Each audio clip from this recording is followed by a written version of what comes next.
Gostaria que você abrisse sua Bíblia num texto que eu sei que você já conhece. E você vai pensar por um momento, de novo, pastor. Mas a palavra do Senhor se renova todos os dias. Lucas, capítulo 5, versículo 5 ao versículo 8, que diz assim: Simão respondeu: Mestre, esforçamos-nos a noite inteira e não pegamos nada, mas porque és tu quem está fazendo isso, vou lançar as redes. Quando o fizeram, pegaram tal quantidade de peixes que as redes começaram a rasgar-se. Repita comigo: as redes começaram a rasgar-se. Então fizeram sinais aos seus companheiros no outro barco. Repita comigo: então fizeram sinais aos companheiros dos outros barcos para que viessem ajudá-los. E eles vieram e encheram ambos os barcos a ponto que quase começaram a afundar. Quando Simão Pedro viu isso, prostrou-se aos pés de Jesus e disse: Afasta-te de mim, Senhor, porque eu sou um homem pecador. Amém? Primeiro ponto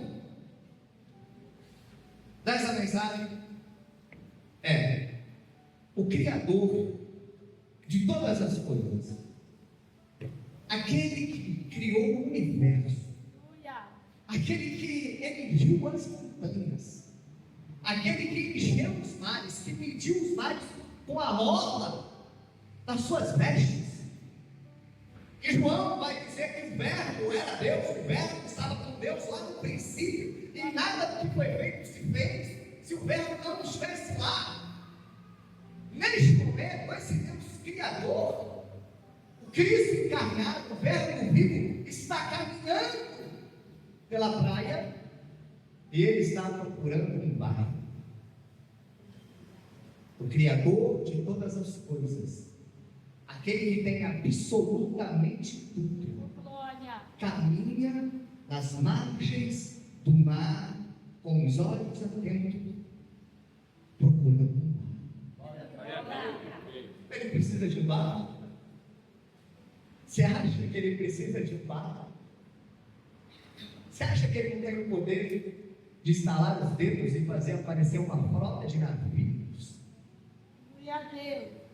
Não, ele não precisa de um barco.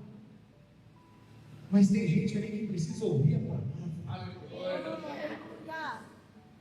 E o barco vai ser só uma ferramenta para se ministrar a palavra.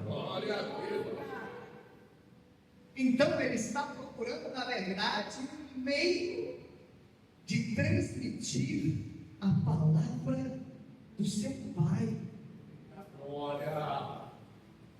Irmão, você sabia que os anjos queriam pregar? E os anjos pediram para sermos ministros do Evangelho? E que Deus disse não. Que essa palavra foi confiada a nós. Então, quando nós estamos dizendo que Jesus está na praia procurando um barco, é uma forma de dizer que Jesus estava na praia procurando um pescador. Ele era um pescador ribeirinho. Era gente pobre. Era gente que pescava para se alimentar. Então imagino eu que o barco de Pedro não era lá o barco mais maravilhoso. O barco dele não era o barco mais potente, o barco de maior extensão. E muitas vezes a gente olha para o barco que a gente tem e a gente se frustra, e a gente usa o nosso barco pequeno, às vezes rachado, às vezes rebentado, furado, para dizer: não dá, não posso, não serve. E a gente se esquece que a estrutura do barco é a menor das preocupações de Jesus, porque o que ele busca de verdade é a disponibilidade do coração do povo. Irmão, isso é tempo, pá. Não, pastor, eu não tenho nem. Tem sim. Nós estamos falando de coisas espirituais. E espiritualmente falando, você chegou aqui nessa noite. E para chegar aqui nessa noite, significa que espiritualmente, um barco você tinha para se locomover. Você saiu da sua casa. Você atravessou um mar de demônios. Para chegar, e você remou para chegar nesse lugar. Então, o barco você tem. Ô, pastor, mas eu barco está em Cataré. E não é que Jesus olhou para esse barco, todo arrebentado, e disse: rapaz, eu preciso do seu barco. Ô Jesus, mas olha aqui, olha esse navio aqui do lado. Jesus, olha esse iate aqui do lado. Jesus, olha aquele coração lá do outro lado. E Jesus dizendo: eu estou procurando iate, eu não estou procurando navio, eu estou procurando coração, eu estou procurando o barco cujo pescador tem um coração que eu vou poder usar como ferramenta. Eu não quero o barco, eu não quero o teu barco, eu quero o teu coração.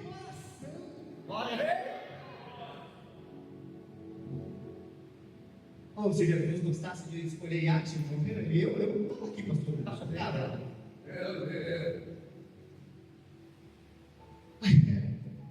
Mas Jesus vai olhar para o barquinho de pesca e dizer para aquele homem chamado ainda Simão Pedro: posso usar o seu barco? Nós sabemos da história. Simão estava lavando redes. Significa que Simão era um trabalhador que ia voltar para o barco por dia. Jesus já tinha entendido que ele era insistente, ele era persistente, ele era cuzão. Jesus já sabia que ele era teimoso. Jesus já sabia que ele era impetuoso. Jesus sabia que ele era sanguíneo. Jesus sabia que ele era balacobaco. Mesmo assim, Jesus disse: eu quero um pacote completo. Porque, irmão, Jesus não está procurando as suas qualidades, não. Ele vai usar as suas qualidades. Mas Jesus também te escolheu com os defeitos que você tem, porque é os seus defeitos que o poder e a sabedoria dele vão se aperfeiçoar. Diga assim: certo, pronto, não precisa melhorar mais, vai nascer uma asa nas suas costas, você vai voar na direção do céu. Enquanto isso não acontecer, significa que você continua um pecador, miserável, falível, dependente da graça, da misericórdia, do amor, e que ele continua operando na sua vida, te levando cada vez mais a viver experiências que te tornam um crente melhor, um servo melhor, um pescador melhor. Há um tempo atrás, alguém me disse uma frase que ele tinha lido em algum lugar, dizendo: quer vou dizer para você a frase mais motivadora que você vai ouvir hoje. Quando Jesus te escolheu, ele já sabia o quão besta você era. Vou alterar a frase, e não estou me referindo a ninguém, mas se for para você, pega. Quando Jesus te escolheu, ele sabia quão medroso você era.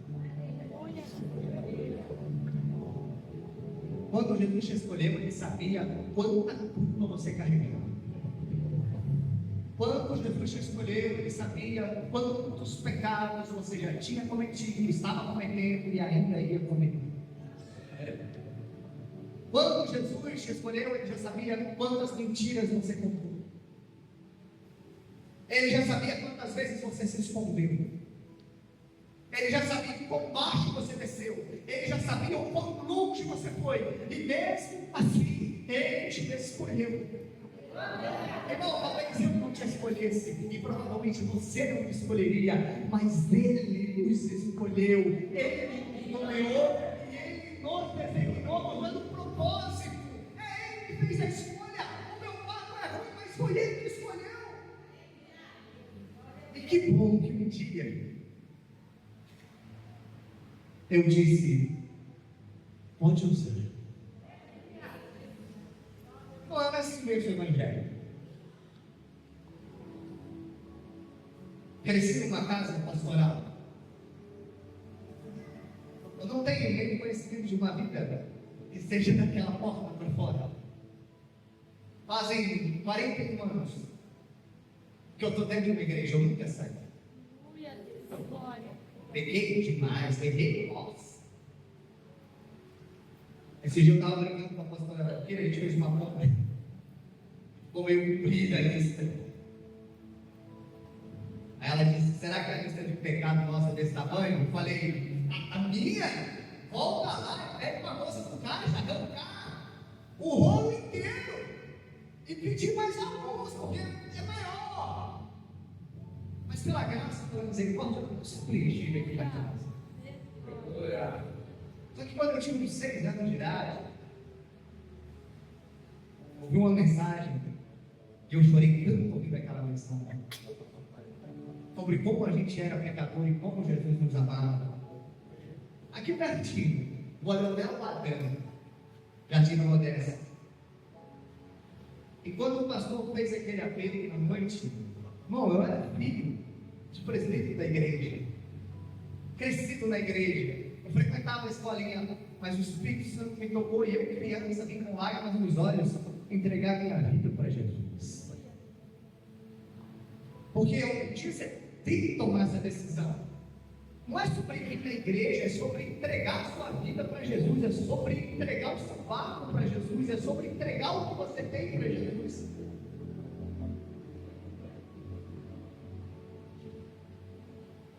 E a partir do momento que a gente entrega o barco, já vai mais céu, Jesus olhou Pedro lavando as suas redes, mas junto com Pedro estava André, que a gente nem presta atenção nessa história. André era discípulo de João Batista. André estava presente quando João Batista apontou os dedos na direção daquele moço e disse: aí está o Cordeiro de Deus que tira o pecado do mundo. E aí olhou para os seus discípulos e disse: a partir de hoje, sigam ele. André sabia quem Jesus era. E foi no barco deles, de Simão Pedro e André, que Jesus chegou e disse: posso usar o barco de vocês? E eles disseram: pode. Havia um grande número de seguidores junto a Jesus. Talvez André já fosse um dos seguidores. Talvez Simão Pedro já fosse um dos simpatizantes do ministério de Cristo. Mas naquele dia, aquele mar vai ser um filtro separando os seguidores dos discípulos. Seguidores têm os montes, mas seguidores não fazem a diferença. Jesus precisa de discípulos. Você tem uma rede social, qualquer uma? Se você tem uma rede social, provavelmente você segue pessoas e é seguido por pessoas. E quando alguém faz uma postagem, lá de longe, algum seguidor vai comentar, vai curtir. Não, mas seguidor não tem comprometimento. Ele está assistindo de longe. Seguidor não tem intimidade, não tem profundidade. Ele vive no raso, ele vê a aparência. Seguidor vai embora no final do dia. Seguidor abandona quando dá problema, mas discípulo não. Glória a Deus. Discípulo vai estar aos pés.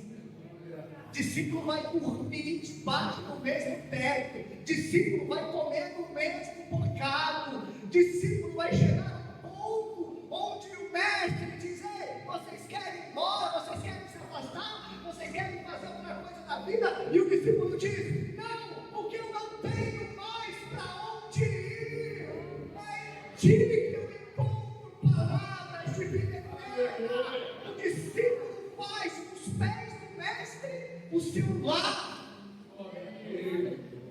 Naquela praia tem centenas de seguidores, mas Alguns vão viver uma experiência tão transformadora que eles entram no mar, seguidores, e vão sair do mar, discípulos.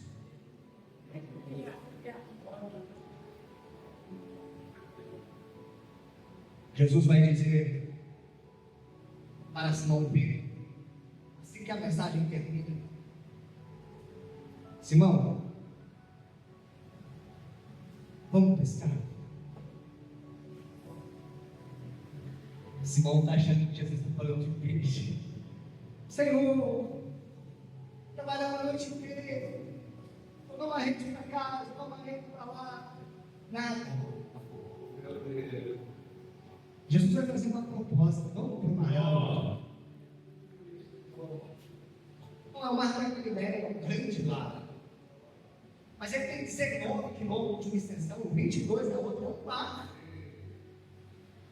E o barco de um pescador ribeirinho era barco para pesca em água rasa ou em água intermediária, não era para mar alto.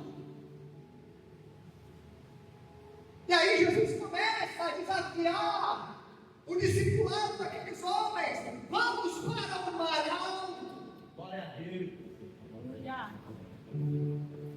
E o seguidor vai questionar: mas esse barco não é feito para água profunda, esse barco não é feito para mar alto, esse barco aqui não vai aguentar, ele não tem estrutura. Mas o discípulo vai dizer: se o Senhor está mandando, se o Senhor está pedindo, se o Senhor está ordenando, se o Senhor está direcionando, eu vou fazer exatamente como a sua palavra me diz.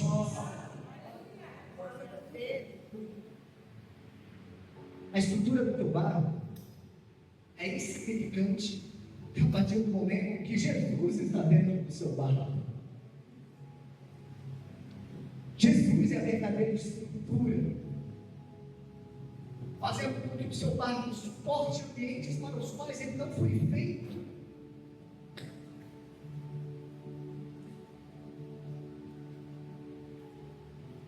Não tem ambientes que Jesus vai te enviar que você não foi feito para eles.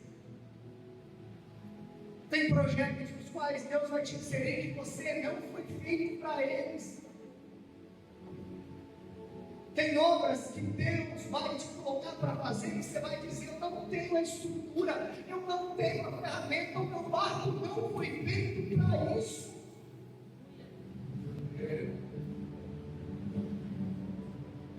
Mas aí você para de olhar para o seu barco, você para de olhar para as suas ferramentas e você olha para o Jesus que está dentro do seu barco e você entende que as suas ferramentas não têm mais utilidade, porque a partir de agora a ferramenta é você. E a mão que vai usar essa ferramenta é a mão que fez o mundo, é a mão que sustenta o universo. Mas quem sabe trabalhar?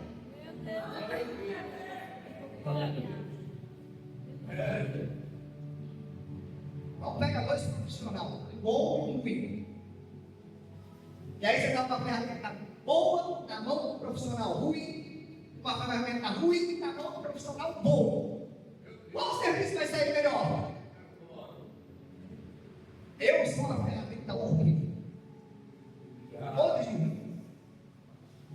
Eu perco fio, eu perco corte, eu estou amassado, eu perco rotação, eu perco liga. Ferramenta ruim. Mas a mão que me usa, a mão que me opera, a mão que trabalha através de mim. Oh, irmão, é a mão do modelo que forja a vaca.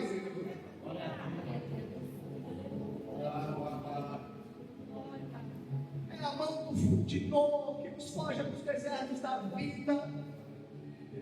É a mão daquele que acendeu as fornalhas do universo antes do sol existir. Você tem intimidade? Sim. As coisas vão acontecer? Sim. Porque você é bom, porque você arrebenta, porque você tem mérito. O único mérito que eu tenho é olhar para cima, levantar as minhas mãos e dizer: eis-me aqui, usa-me, envia-me, faça em mim a sua vontade. E a partir daí é Deus fazendo coisas grandes através de ferramentas ruins, mas que se colocam nas mãos certas.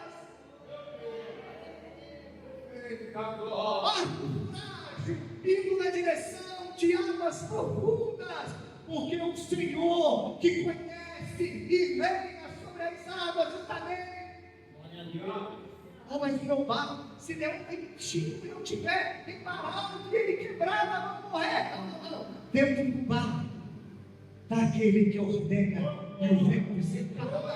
Dentro do barco está aquele que estende as mãos e as águas se acalmam. Dentro do barco, aquele a quem nós dizemos: quem é esse? Quem é esse? Que quando fala, a natureza se dobra, se rende, fala: seja feita a sua vontade, Senhor.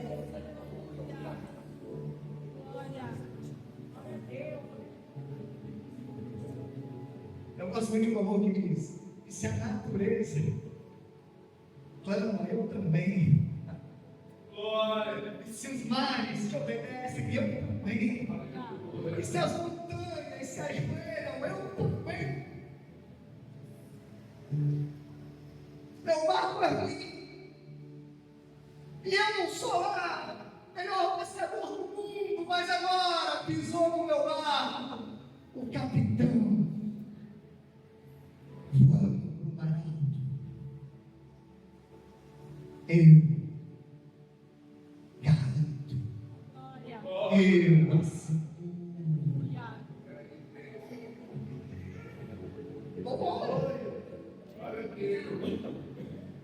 Irmão, a mensagem que eu vim trazer para você não é sobre lançar a sua rede, porque você já está lançando a rede.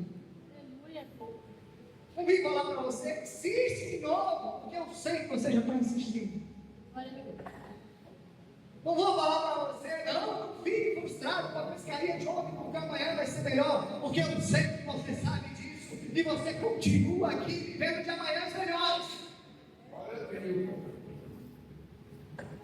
Mas eu quero me focar quando a pescaria já aconteceu. Aleluia, Deus. Está no mar alto. Jesus saiu lá. As redes foram lançadas. E a bênção já veio. Já é realidade. A pescaria ruim já ficou para trás. O tempo das vacas flacas já ficou para trás. O tempo que só Pedro e Tiago vão sentar nessas cadeiras já ficou para trás. Agora é hora de puxar a rede de volta. Mas já foi abençoado. Jesus já honrou. Não é a época que Jesus já calou a boca dos acusadores. É a época que Jesus já silenciou quem dizia não vai dar certo. É a época que aqueles que tentavam o mal e falavam contra você já foram perdoados. É essa época. É a época que a rede já está cheia. Quando a gente começa a puxar a rede cheia, a rede começa a rasgar. Porque a tua rede também foi feita para pescar em águas profundas. Nossa rede não é grande. Bom, vou falar para você. O Espírito Santo falou o meu coração. Foi um conselho do Espírito Santo para mim, eu vou compartilhar com você. Você ainda não tem estrutura para viver tudo aquilo que eu planejei para a sua vida.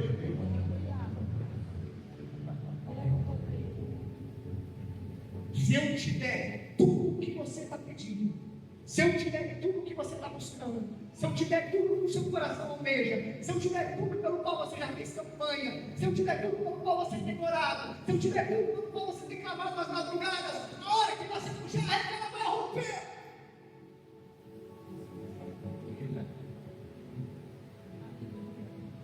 Se ainda não tem estrutura para viver todas as bênçãos que Deus pode e quer te entregar, e é por isso que Deus vai gozando. Deus vai te dando aos pouquinhos.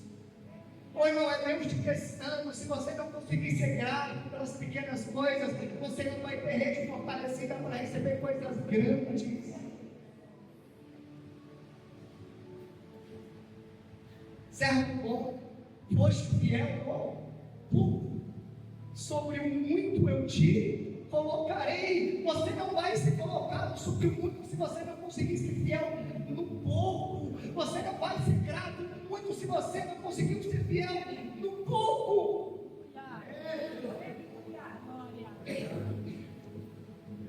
Meu pai, você veio de uma família muito carente. Meu avô paterno era alcoólatra, abandonou os filhos, 5 filhos, todos pequenos, foi embora. E meu pai passou muita fome na vida. Meu pai dizia para mim, para meus irmãos, fome é quando você não tem absolutamente nada para comer em sua casa, você não tem. Vou na casa da mamãe, vou na casa da vovó, vou na casa do tio, vou na casa do. Você não tem que buscar, não tem que retirar no mercado, não tem que comprar vendinha, não tem que onde vir. Fome dói. E meu pai tinha medo a vida inteira, com medo de que os filhos passassem fome. Nós morávamos num bairro de Iguaçu, chamado Vila São Pedro, mais frequente conhecido como Vila do Sal. Chovia, lagarta, que era uma beleza, por isso Vila do Sal. O pastor não conhece. Aliás, conhece, a galera tem que morar lá na quadra, né, pastor? Um dia, meu pai está saindo da porta de casa, chorando porque ele tinha orado. Uma senhorinha desse tamanho, Maria Omega Luna, nós chamávamos ela de Cocotinha, porque ela era muito pequenina. Ela nunca tinha visto meu pai. Ela estava parada no portão de casa. E quando meu pai sai de frente com ela, ela estende o dedo na direção do meu pai e diz assim: homem, faço eu contigo uma aliança.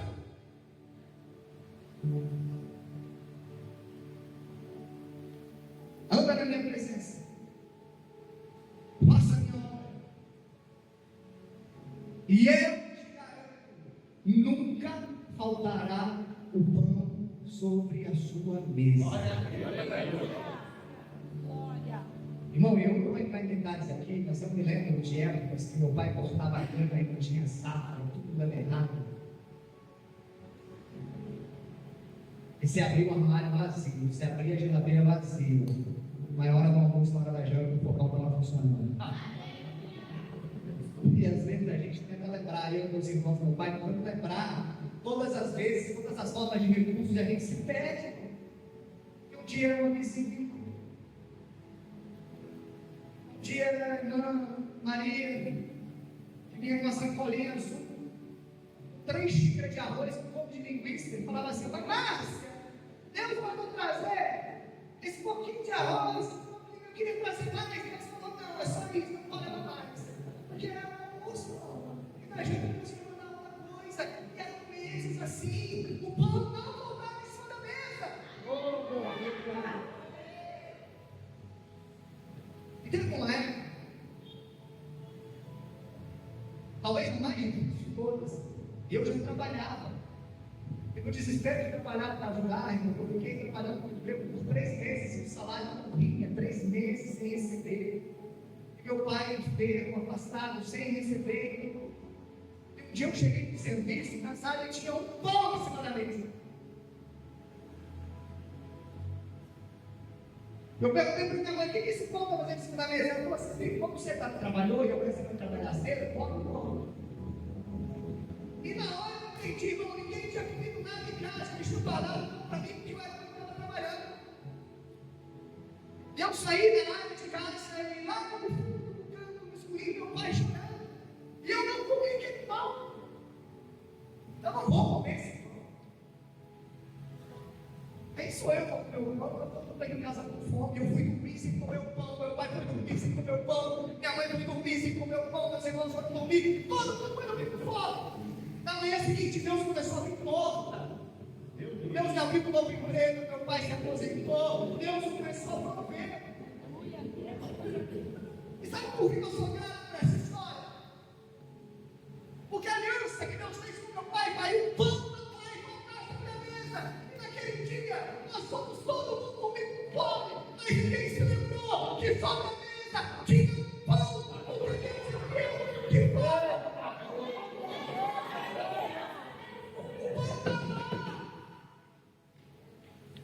Aleluia. Ai, muito eu sou grato por aquele pão que ficou lá. Glória. E Deus nos deu coisas maiores. Glória.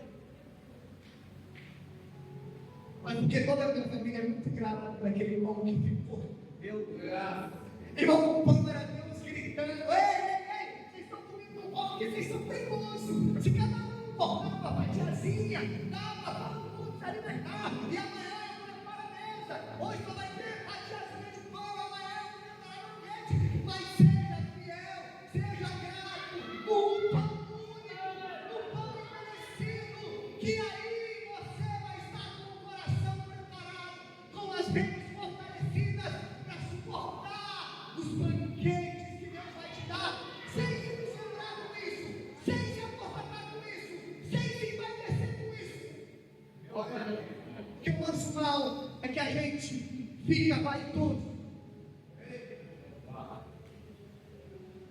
A gente acha que já é bom o suficiente, que já tem o suficiente. A gente acha que já é bom o suficiente, que já orou o suficiente, que já leu a Bíblia o suficiente. E aí a gente passa a confiar nas nossas redes cheias de peixe. E na ilusão de rede cheia de peixe, você puxa a rede e ela se recusa. Aleluia. Aleluia. Oh Senhor, fortaleça as nossas redes, seu Deus. Nos dê um coração agora, um coração humilde, um coração grato, um coração que usa os recursos que o Senhor nos dá para honrar o seu nome. Quando eu tenho a oportunidade de orar pelos dizimistas, pelos ofertantes, a oração que eu faço, e ela é repetitiva, mas é a oração que Deus colocou no meu coração para fazer nesses momentos, Senhor, abençoa o seu filho, porque o seu filho está abençoando a sua obra, e é um ciclo de bênçãos. Eu sou abençoado, e eu me torno abençoador, e porque eu sou abençoador, eu sou mais abençoado, e eu abençoo mais, e eu me torno mais abençoado, eu abençoo mais, e me torno mais abençoado. É Deus fortalecendo as nossas redes, para elas não se romper com os peixes que Ele vai colocar.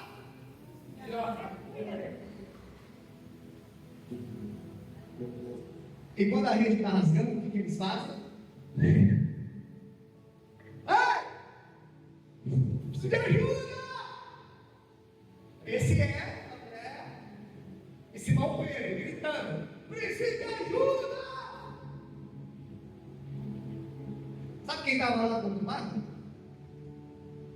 Os camaradinhos aí. O nome de um era João, e o nome de outro era Tiago.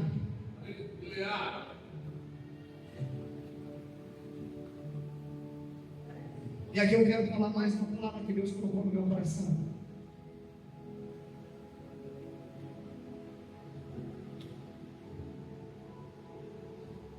Você pode achar que tem barco demais nessas águas, mas eu vou te dizer, ainda está faltando barco. Meu Deus! Irmão, o barco que está na mesma água que você não é concorrência. O barco que está na mesma água que você é suporte, é ajuda, é auxílio, é força em dobro, é capacidade em dobro.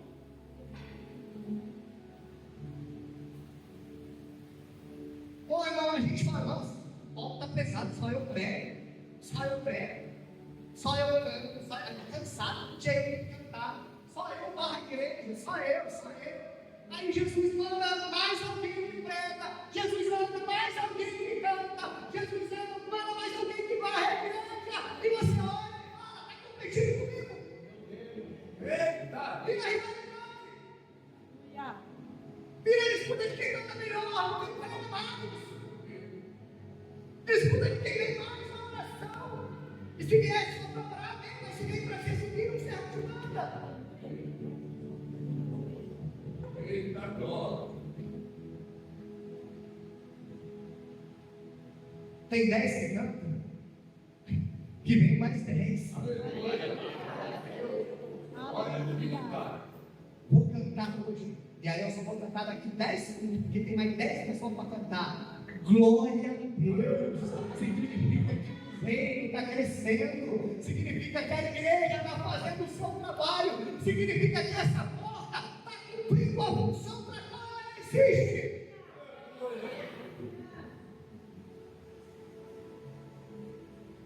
Eu estou muito feliz que eu frequento uma igreja. Eu prego muito pouco na igreja que eu frequento. Porque tem tanto pregador bom. Tem tanto pastor, cada um com estilo, cada um com um jeito de pregar. Que quando eles estão pregando, eu tenho que estar no papelzinho, fazendo anotação. E sem nenhuma vergonha, eu falo quantas mensagens eu já ministrei. Porque primeiro eu ouvi que uma frase dita, um parágrafo falado, uma citação feita, Deus queimou tanto no meu coração, que Deus me deu uma mensagem para abençoar outras pessoas, e nós que eu fui, oi, não todo mundo aqui, nessas abas, nesse lar, foram chamados para o mesmo propósito, seja Pedro, seja André, seja Tiago, seja João. O que Jesus quer é que os porcos se aproximem, porque todos participarem disso se transformarão em discípulos, pescadores de almas. Glória a Deus. Tá bom? Se a gente se deixar enlouquecer pelas nossas redes e pelos nossos barcos, se você levantar essa mãozinha santa e disser, me ajuda aqui, você vai puxar a sua rede vai rasgar, e os peixes que já estavam pegos vão voltar para o mar. Eita Deus. E com enorme responsabilidade, com um peso enorme nessa minha mão. Eu vou te repassar a mesma indagação que eu recebi. Quem é que vai pagar a conta dos peixes que voltaram para o mar? Meu Deus. Já estava na rede. Já estava ganhando. Era só trazer, mas a nossa vaidade, a nossa competição de quem tem a melhor rede, de quem tem o melhor barco, está fazendo redes se rasgar e peixes de anões se perderem outra vez nesse mar de podridão. Obrigado.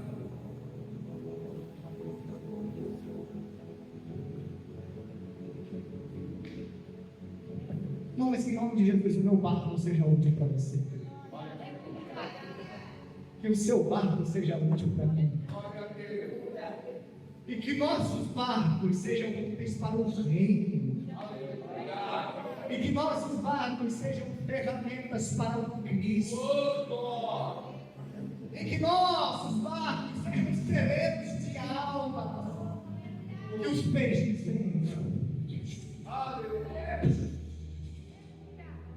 Irmão, e quando o peixe estiver vindo, eu tenho que me lembrar que quem está aqui no barco é Jesus. Então eu saio de banda, deixo o peixe cair e falo, Senhor, aqui está a nossa pescaria.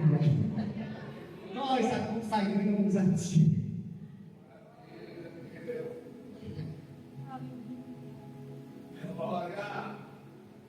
Vocês consideram discípulo? Alguém é discípulo? Diga um amém, vem de frente. Não. O discipulado é um convite. Você aceita ou não? Você fornece o barco, não, é convite. Agora o lead é mandamento. Você tem escolha até se tornar discípulo. Depois que você se tornou discípulo, você não tem escolha mais não. Aí o lead é ordenança. É mandamento. E a partir do esse fala de discípulo.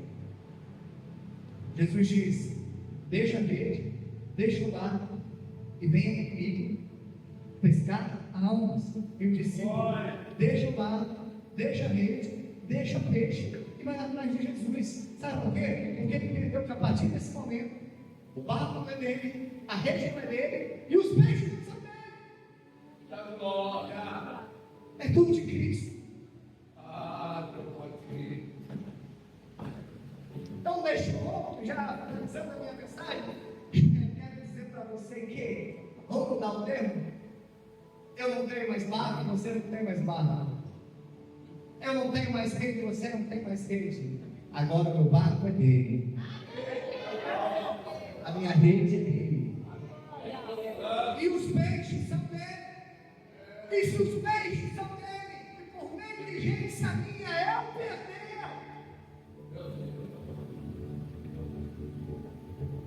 eu vou ter que me apresentar para ele, ele vai dizer: me mostre as mãos, o que tem nas mãos. Porque o que você tem nas mãos não é teu, é meu. Cadê?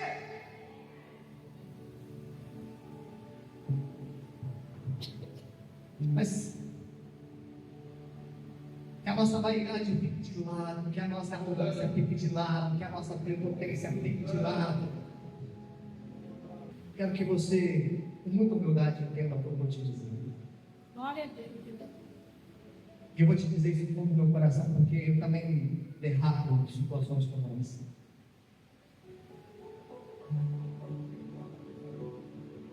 Tem gente que vai cantar muito bem, vai acertar cada nota. Às vezes a gente vai parar de adorar para prestar atenção em quem está cantando. E quem canta desse jeito, se tiver adorando,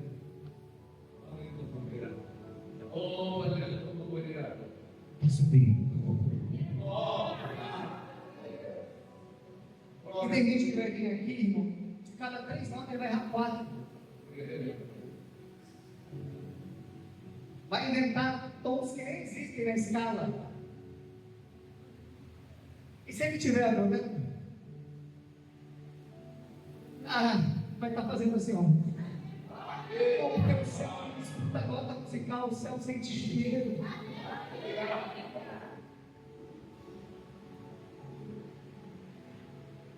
Olha, se você canta muito, não se sinta melhor. Se você canta menos, não se sinta pior. Fortaleça as suas redes na adoração.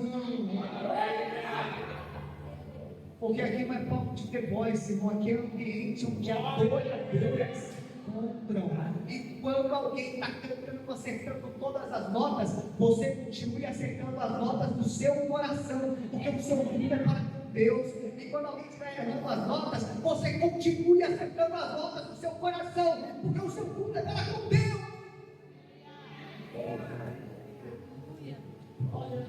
Tem gente que vai abrir a Bíblia e vai fazer uma exegética, uma homilética.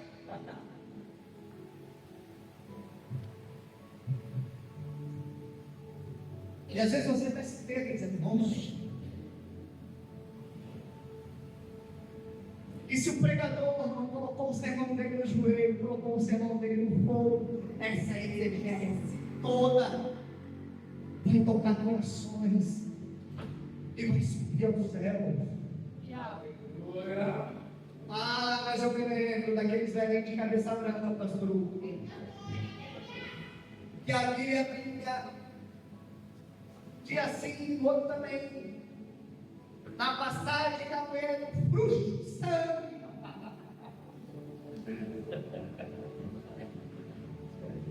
E pulava nos olhos e dizia: